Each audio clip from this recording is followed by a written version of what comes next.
മൈസൂരു ഭൂമി അഴിമതി കേസിൽ കർണാടക മുഖ്യമന്ത്രി സിദ്ധരാമയ്യയ്ക്ക് തിരിച്ചടി. സിദ്ധരാമയ്യയെ വിചാരണ ചെയ്യാൻ അനുമതി നൽകിയ ഗവർണറുടെ നടപടി ഹൈക്കോടതി ശരിവച്ചു. ഭരണഘടനാ വിരുദ്ധമെന്ന സിദ്ധരാമയ്യയുടെ വാദം നിലനിൽക്കില്ലെന്ന് കോടതി വ്യക്തമാക്കി.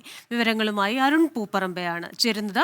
അരുൺ, ഈ മൈസൂരു വികസന അതോറിറ്റിയുടെ ഭൂമി സിദ്ധരാമയ്യയുടെ ഭാര്യയായ പാർവതി അനധികൃതമായി കയ്യേറി എന്ന് പറയുന്ന കേസ്, ആ കേസിൽ തനിക്കെതിരെ BJPയും കേന്ദ്ര സർക്കാരും JDUവും ചേർന്ന് ഗൂഢാലോചന നടത്തിയെന്നായിരുന്നു അദ്ദേഹത്തിന്റെ വാദം. പക്ഷേ ഇപ്പോൾ വലിയ തിരിച്ചടിയാണ് നേരിട്ടിരിക്കുന്നതെന്ന് മനസ്സിലായിരിക്കുന്നു. വിശദാംശങ്ങൾ.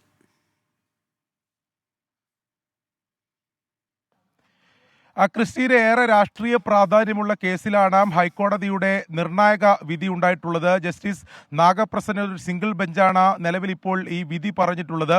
അതായത് മൈസൂരു നഗര വികസന അതോറിറ്റിയുടെ ഭൂമി സിദ്ധരാമയ്യയുടെ ഭാര്യയ്ക്ക് ക്രമവിരുദ്ധമായി പതിച്ചു നൽകി എന്ന കേസിലാണ് സിദ്ധരാമയ്യയെ വിചാരണ ചെയ്യുന്നതിന് വേണ്ടി ഗവർണർ അനുമതി നൽകിയത്. അതിനെതിരെയാണ് സിദ്ധരാമയ്യ ഹൈക്കോടതിയെ സമീപിച്ചത്. ഇത് ഭരണഘടനാ വിരുദ്ധമായിട്ടുള്ള നടപടിയാണ് ഗവർണറുടെ ഭാഗത്തുണ്ടായത്, രാഷ്ട്രീയ പ്രേരിതമായിട്ടുള്ള തീരുമാനമാണ് ഉണ്ടായിട്ടുള്ളത് എന്ന വാദമാണ് ഹൈക്കോടതിയിൽ ഉന്നയിച്ചത്. ഈ വാദം പൂർണ്ണമായി തള്ളിയാണിപ്പോൾ ഹൈക്കോടതിയുടെ വിധി ഉണ്ടായിട്ടുള്ളത് എന്നതാണ് ഏറ്റവും പ്രധാനപ്പെട്ട കാര്യം.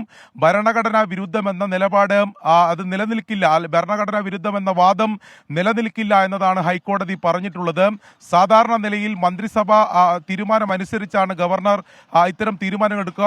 അസാധാരണ സാഹചര്യങ്ങളിൽ ഗവർണർക്ക് ഇത്തരം നടപടികൾ മുന്നോട്ട് പോകാം എന്ന ഒരു നിരീക്ഷണം കൂടി കോടതിയുടെ ഭാഗത്തുനിന്ന് ഉണ്ടായിട്ടുണ്ട്. മുഖ്യമന്ത്രി സിദ്ധരാമയ്യയെ സംബന്ധിച്ചിടത്തോളം നിയമപരമായും രാഷ്ട്രീയമായും വലിയ തിരിച്ചടിയാണ് ഈ ഹൈക്കോടതി വിധിയിലൂടെ ഉണ്ടാവുന്നത്. ഇനിയിപ്പോൾ സ്വാഭാവികമായും പരാതിക്കാർക്ക് വിചാരണ കോടതിയെ സമീപിക്കാം. ഇതിൽ കേസ് രജിസ്റ്റർ ചെയ്യണമെന്ന ആവശ്യം വിചാരണ കോടതിയിൽ ആവശ്യപ്പെടാം. അതുകൊണ്ട് തന്നെ ഇനിയിപ്പോൾ അത്തരം FIR രജിസ്റ്റർ ചെയ്യുന്ന നടപടിയിലേക്ക് ഉൾപ്പെടെ പോകാനുള്ള സാധ്യതയാണ് എന്തായാലും ഉള്ളത്. അത് രാഷ്ട്രീയമായി വലിയ പ്രതിഫലനം കർണാടക രാഷ്ട്രീയത്തിൽ ഉണ്ടാക്കുമെന്ന കാര്യത്തിൽ സംശയമില്ല. കാരണം നേരത്തെ തന്നെ മുഖ്യമന്ത്രിയുടെ രാജി ആവശ്യപ്പെട്ട് BJPയും JDSും ഉൾപ്പെടെ സമര രംഗത്തുണ്ട്.